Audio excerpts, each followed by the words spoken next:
making headlines tonight.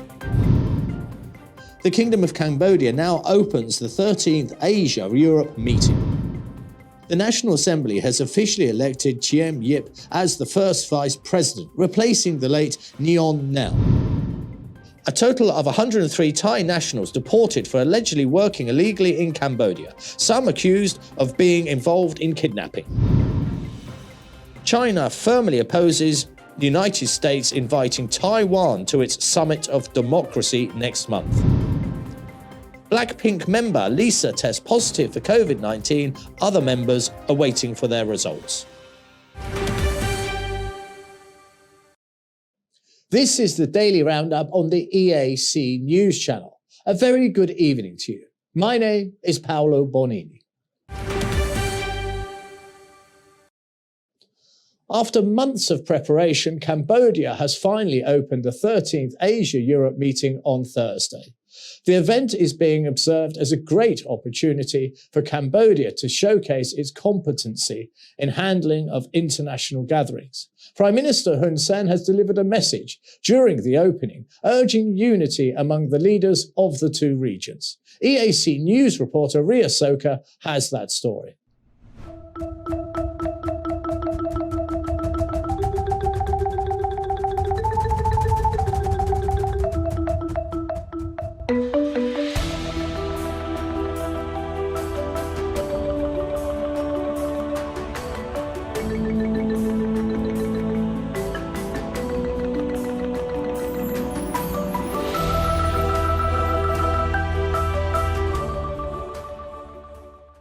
The two-day 13th Asia-Europe Meeting Summit is being held under the theme Strengthening Multilateralism for Shared Growth.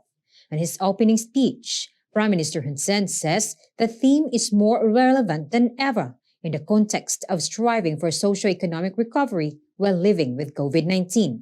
He emphasizes the need to further reinforce partnership between Asia and Europe to maintain a strong multilateralism that will bring about the global growth that is not only sustainable, but can also be shared. He recalls the first time Cambodia joined the ASEM in 2004. He says Cambodia has always paid great attention to the process of the summit.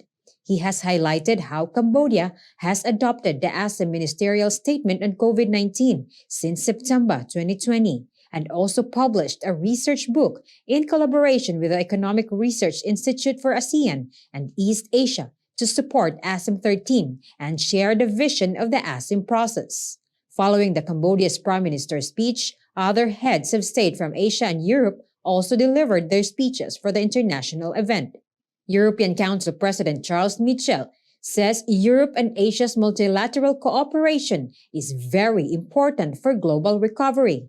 He says Europe's commitment to universal and democratic rights and fundamental freedoms will remain. Russian Prime Minister Mikhail Mishustin also delivered a speech at the opening. He says he is confident that the Asia-Europe meeting will give further impetus for the continent's integration processes and help to strengthen the practical cooperation from Lisbon to Canberra and Wellington. He has added that members should use ASEM's potential in developing such connectivity areas as transport, construction, modernization of remote areas, digitalization, education, and tourism. The 13th Asia-Europe meeting is expected to promote Cambodia's rich culture and heritage. Rhea Soko, EAC News.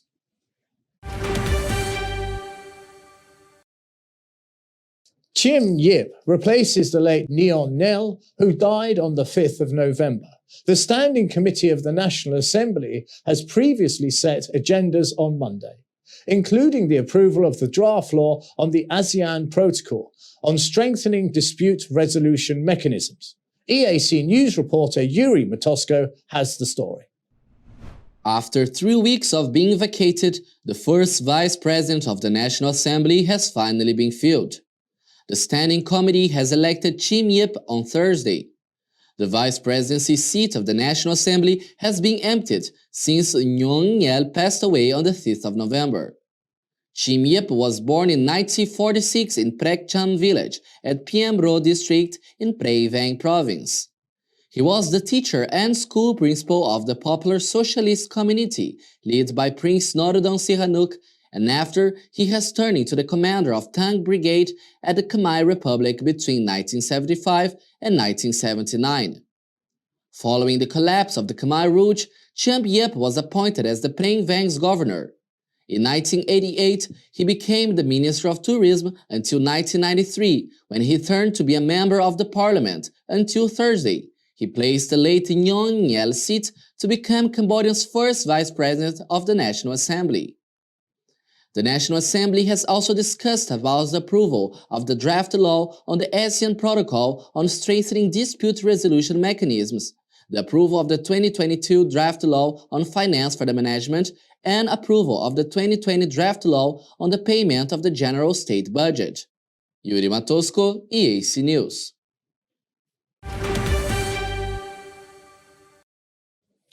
The 10th Asia-Europe Foundation Editors Roundtable has focused on fake news. The Roundtable is a side event of the 13th Asia-Europe meeting. It was attended by journalists, editors, and government officials, engaging in a discussion about the spread of fake news in the two regions. EAC news reporter Dashani Gochan has the story. The two-day ASEF Editors Roundtable was held under the theme of strengthening the cooperation between journalists in combating fake news. Journalists, editors, and government officials have discussed and exchanged perspectives on current affairs pertaining to fake news and misinformation. This is aimed to formulate effective strategies to combat its rise and also facilitate cooperation between journalists in both continents. On Tuesday, the first day of the roundtable was held under the presidency of the Minister of Information, Q Kanyarit, who delivered a message on the risk that fake news poses to a country's unity and peace. He has stated that technological advancements and social media have helped promote the spread of fake news, which can have the negative effect of exacerbating distrust, division, and violence between people. He has stated that Cambodia is no exception to this phenomenon, and provided details on the Anti-Fake News Committee that was established in Cambodia at the ministerial level in mid-2020. The minister also stressed his belief that strong leadership, teamwork, and cooperation act as the best and most effective approach to minimizing the spread of fake news. ASEF Executive Director Ambassador Morikawa Toru, on his side, has emphasized the importance of the roundtable event in bringing editors and senior journalists across Asia and Europe together to address the growing problem of fake news. He specifically highlighted the spread of fake news in regard to COVID-19 vaccination as an ongoing issue that has hindered global public health efforts. Darshana Gochan, EAC News. The Minister of Justice, Khairut, has received a courtesy visit from the ambassador of Turkey in Cambodia, Adar Ulu, on Wednesday. One of the major discussions was about the extradition agreement between the two countries. The Turkish ambassador has requested for an extradition agreement, agreeing on the central focal points. EAC news reporter Yuri Matosko has the story. Turkey is aiming to strengthen legal cooperation with Cambodia. This was relayed on Wednesday by the Turkish ambassador Ayda Unglu to the Minister of Justice Kudret during her courtesy visit. The minister has warmly welcomed the ambassador. The meeting was at a request of the ambassador to arrange for an extradition agreement between Turkey and Cambodia. In response, the minister has instructed the Turkish side to prepare a formal submission through the Ministry of Foreign Affairs so that the Ministry of Justice can study the request to add in the preparation of an extradition agreement in the future. At the same time, the minister and the ambassador also agreed to set their own focal points for the implementation of this work, as well as to strengthen cooperation between Cambodia and Turkey. Yuri Matosko, EAC News. For 4 consecutive days, Cambodia's daily COVID-19 numbers remain in the 30s, making the kingdom ready for a post-COVID-19 recovery. On Thursday, only 32 new cases were recorded. That includes 7 imported cases. Cambodia has achieved a total tally of 120,009. 30 patients were successfully treated and dispatched overnight. They make the total of recoveries 116,387. Even with the lowest number of cases, 4 people have lost their lives. But 3 of them were unvaccinated citizens. Cambodia's total death since the beginning of the pandemic now stands at 2,918.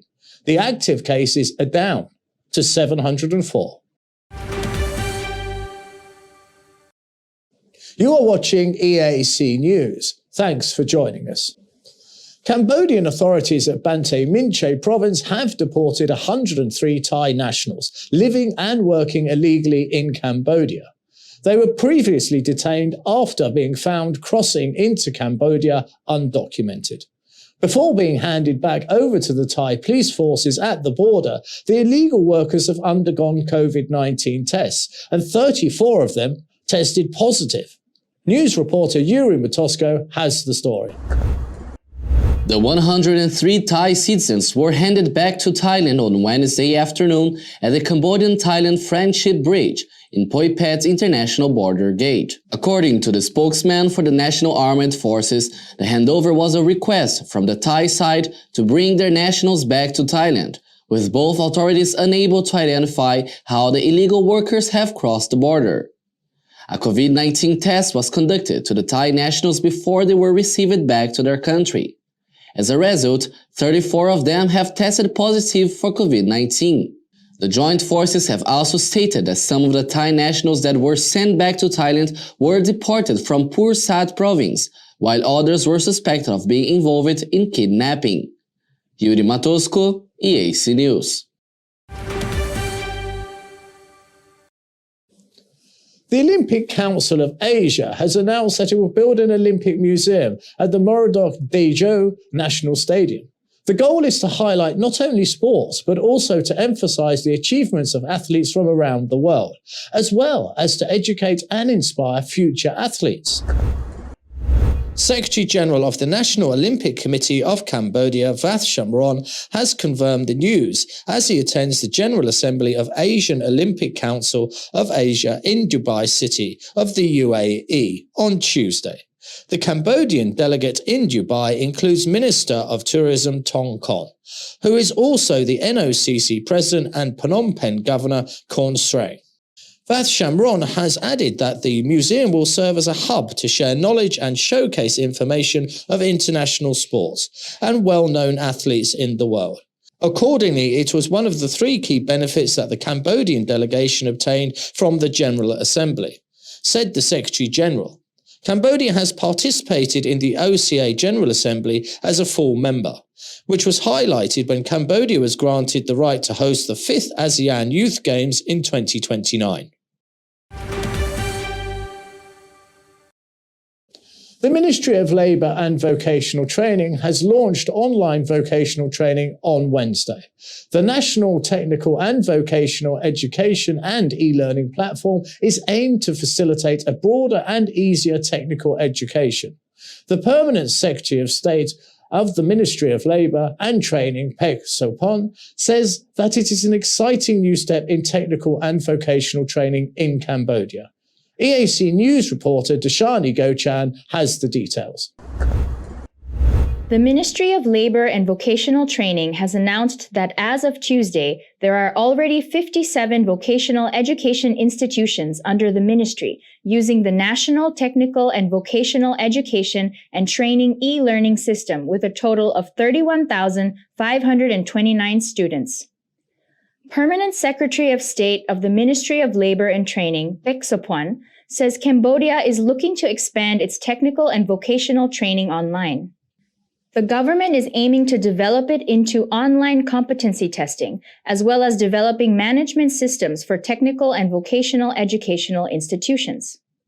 It also aims to set up and develop data centers and continue to develop institutional integration. Pek Sopon says that the National TVET e-learning platform is an information technology system that provides a broad-based platform for improved education by watching videos and sourcing educational material through a student's tablet or smartphone, anywhere, anytime. Director of the Swiss Agency for Development and Cooperation, Nadia Oettinger, has welcomed the current development of the technical education system of the kingdom, saying that the Swiss Agency for International Development will continue to work with the Ministry of Labor and Vocational Training and Skills Development in Cambodia. Darshana Gochan, EAC News.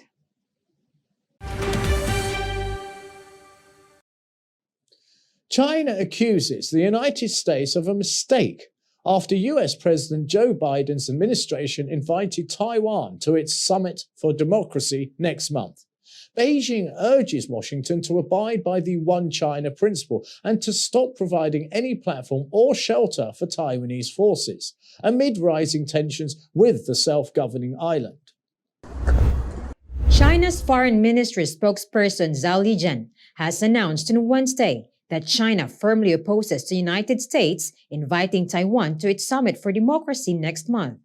China declares that there is only one China in the world. The government of the People's Republic of China is the sole legal government representing all of China, and Taiwan is an inalienable part of the Chinese territory. He stresses that when they play with fire together with Taiwan independence forces, they'll eventually catch fire. China claims democratically ruled Taiwan as its own territory and views the island as a renegade province. There are 110 participants in the State Department's invitation list for the virtual summit on 9 to 10 December, which aims to help stop democratic backsliding and the erosion of rights and freedoms worldwide. The list does not include China or Russia.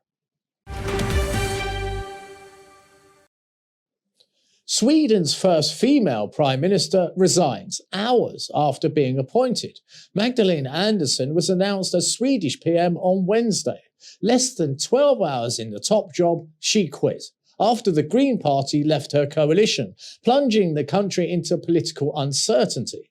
The Green Party left after Parliament rejected the coalition's budget bill. The Parliament voted for a budget drawn up by the opposition, which includes the anti-immigration far right. But leader of the Social Democrats, Magdalena Andersson, says she has told the Speaker of Parliament she hoped to be appointed Prime Minister again as the head of a single-party government.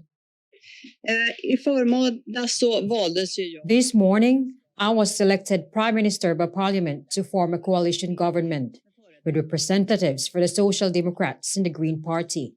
The Green Party has now announced that they no longer want to be part of the government.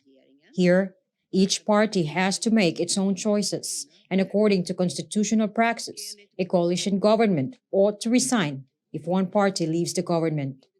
My assessment is that the same, of course, needs to happen even when the Parliament has chosen a new Prime Minister and when the new government has not yet assumed power. She says for her it's a question of respect, but she also does not want to lead a government where there could be reasons to question its legitimacy. The Green Party has declared that it would support her in a new confirmation vote in Parliament, while the Centre Party has promised to abstain, which in practice amounts to the same as backing her candidacy.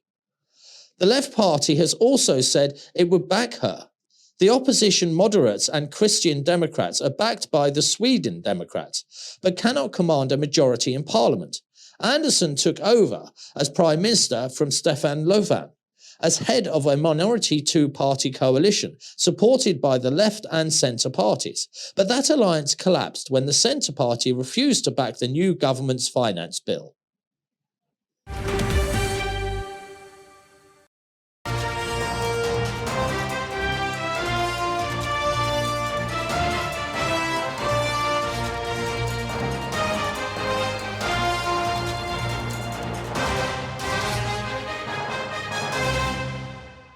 Now for a look at news making international headlines this Thursday, 25th of November.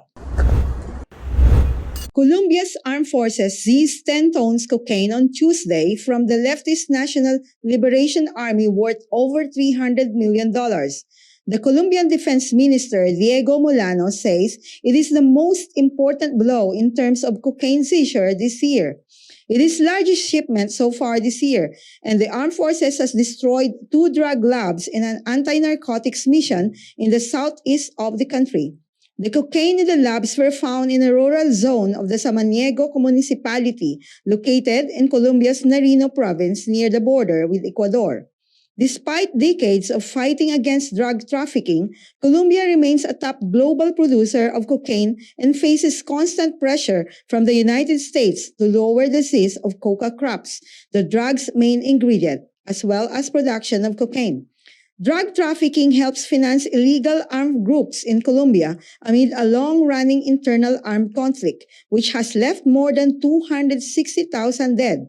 Security forces have revealed, aside from the ELN, ex-members of the demobilized FARC guerrillas who reject a 2016 peace deal are involved in drug trafficking, as well as criminal gangs. Colombia's military and police confiscated a record 505 tons of cocaine in 2020. Equities Bank's Ankawa branch in Kisumu was the target on Tuesday of a second bank robbery in 6 years that ended in a dramatic search for suspects. A footage shows police officers climbing through the bank's windows with guns drawn to try and subdue the suspected robbers, while outside the bank a crowd gathered to watch. Police officers engaged the suspect robbers for hours in a shootout. More than 20 people, including the bank manager, several staff and some customers, were still being held in police custody for questioning over the attempted heist.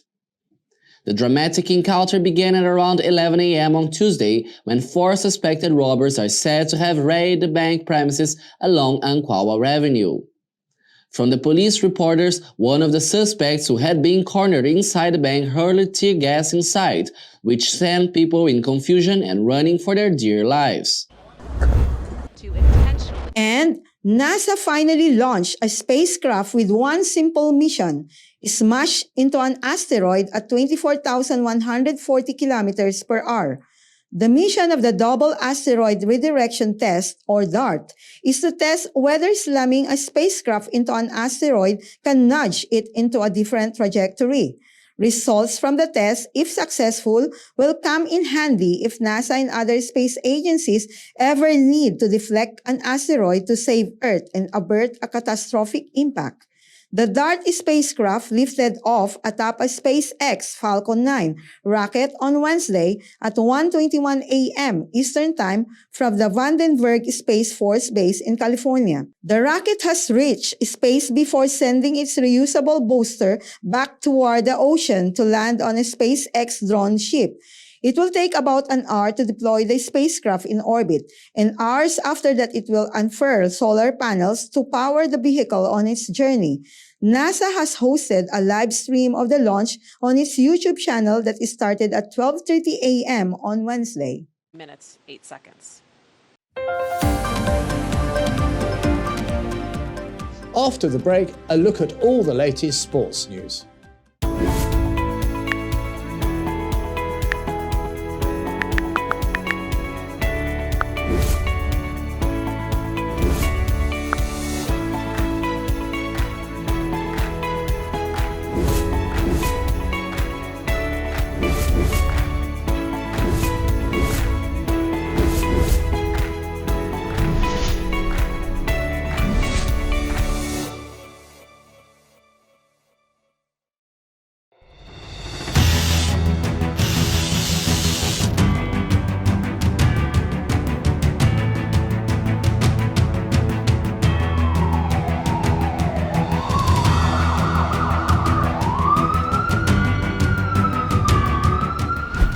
EAC News fully supports the Royal Government of Cambodia's preventative and administrative measures against COVID-19. But we need you to play your part in helping bring the 20 February community transmission event to an end. Wash your hands regularly, sanitize wherever possible. Keep an eye on your body temperature. Use the Stop COVID QR code and maintain a safe social distance. But above all, please, please, please, wear a mask. Only together can we beat COVID-19.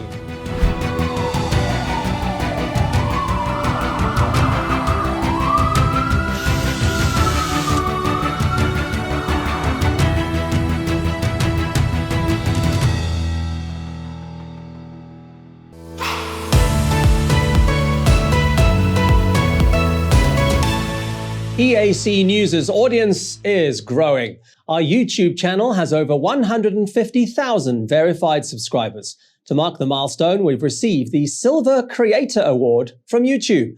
It's given to channels with over 100,000 subscribers. YouTube CEO Susan Wojcicki says the award celebrates EAC News' hard work and incredible achievement. She says we brought a unique voice and style to the world, but have also created valuable connections and built a community along the way. The next milestone we're going for is 1 million subscribers, and we'd really like that Gold Creator Award. So if you're not already a subscriber, head to YouTube and search for EAC News. Subscribers get alerts when the Daily Roundup is premiering and live events are streaming.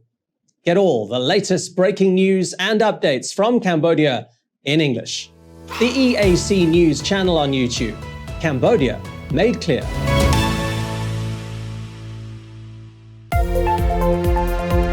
If it's happening and you need to know about it, you'll get it all right here. EAC News brings you updates and breaking news in English across all of our platforms and channels. The EAC News app, YouTube, Facebook, Telegram, Twitter, and our website www.eacnews.asia. Join me, Andrew Barnes-Roberts, and the rest of the EAC News team every day on your favorite channels. EAC News, Cambodia made clear.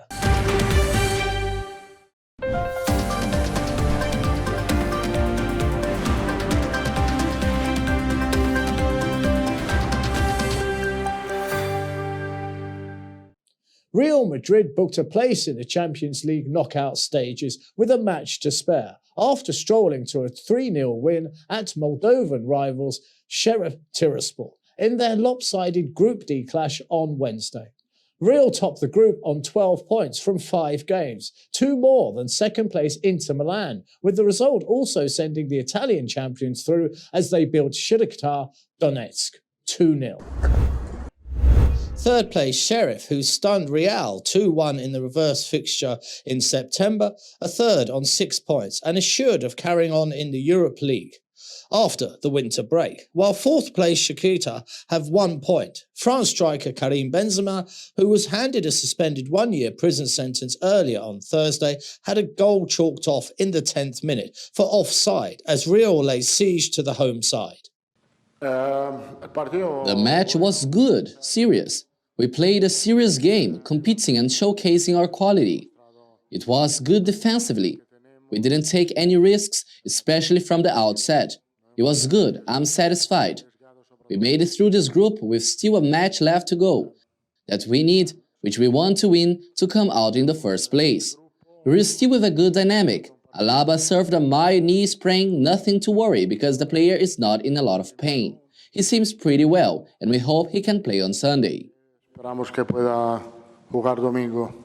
Alaba fired the visitors ahead with a deflected free kick in the 30th minute, with a shot from 22 metres leaving Sheriff goalkeeper Giorgio Anthelides stranded after it clipped Cristiano's outstretched foot. Midfielder Toni Kroos doubled Real's lead on the stroke of half-time with a fine shot which cannoned in off the underside of the crossbar, after flowing movement left the German midfielder with time and space to pick his spot.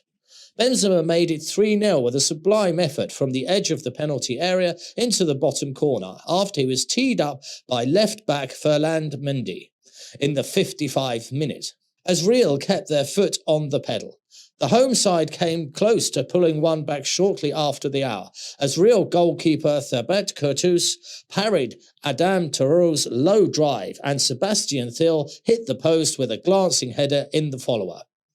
Anthelides twice thwarted substitute Marco Ansinio in the dying minutes with a pair of brilliant saves as Real breezed comfortably into the business end of Europe's Premier Club competition for the 25th successive year. Real are at home to Inter in their final group match, while Sheriff visit Shakhtar on the 7th of December.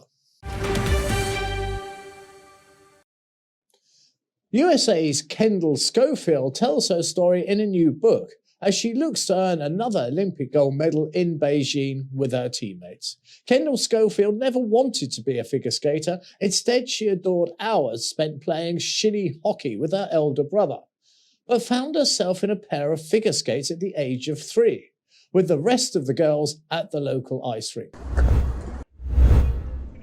Corinne Shotfield, who would grow up to become an Olympic gold medalist in ice hockey, lasted 2 days before she insisted on skating with the boys.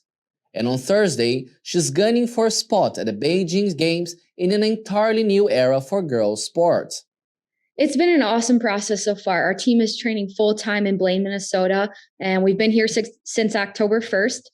So about a month and a half. And it's been so awesome to be together, because given the pandemic and the structure in non-Olympic years, we're not together. So to be able to be together, to get reps together, coaching together, the resources that we have, the treatment, the therapy, all the sessions that we have here together is just incredible. And it's getting us a step closer to our goal. Every day we wake up, we have to get better, and we're able to do that together. Because oftentimes we're all over the United States and we come together 2 weeks at a time here, 2 weeks at a time there. But now we're really together working towards that common goal of bringing back another gold medal. The 29-year-old, who picked up gold in 2018 and silver in 2014, hopes to inspire the next generation of girls with her new book, As Fast as Her, Dream Big, Break Barriers, Achieve Success, which melds memoir with practical advice for young adults.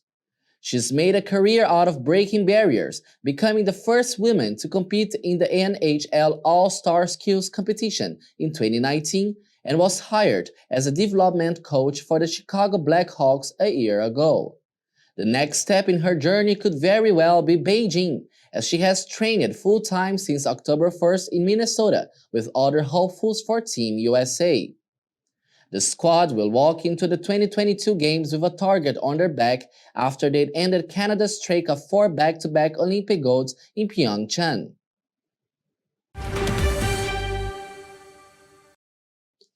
Bayern Munich on Wednesday has confirmed that Joshua Kimmich has tested positive for COVID-19. Kimmich was already in quarantine alongside 4 other teammates after he came into contact with an infected person. The German champions are struggling with rising cases and a reduced squad. On Tuesday, Bayern had only 4 outfield players on the bench during their 2-1 Championship League victory over Dynamo Kiev in Ukraine. Bayern are also dealing with mounting criticism for having unvaccinated players, with German international Kimmich the most high-profile one to refuse a shot over what he says are concerns about long-term effects. According to reports, club bosses informed unvaccinated players last week that they would be docking their pay for the periods of coronavirus quarantine, in line with local laws. Now let's have a look at the weather and see what you can expect for tomorrow.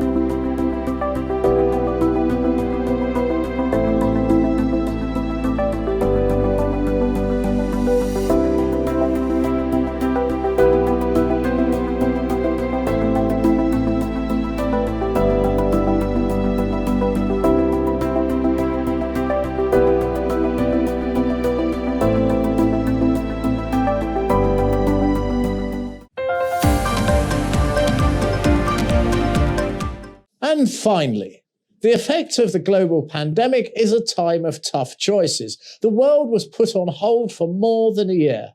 People have been through so much. Now there is a deep desire to celebrate Christmas collectively.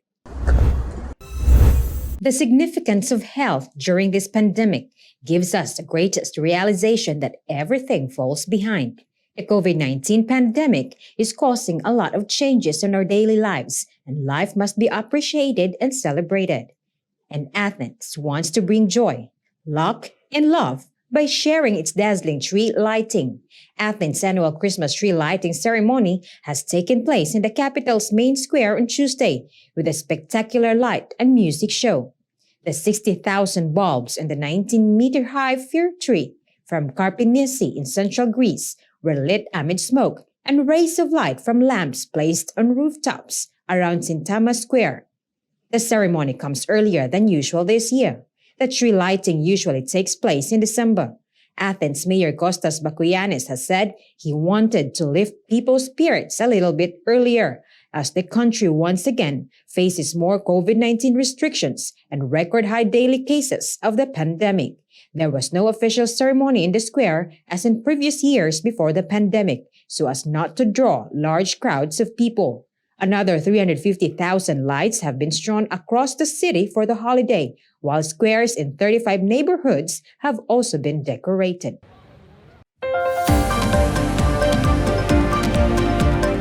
Thank you for watching the Daily Roundup here on the EAC News Channel. For more breaking news and updates, check out our website, eacnews.asia, or search EAC News on Telegram or at your favorite app store.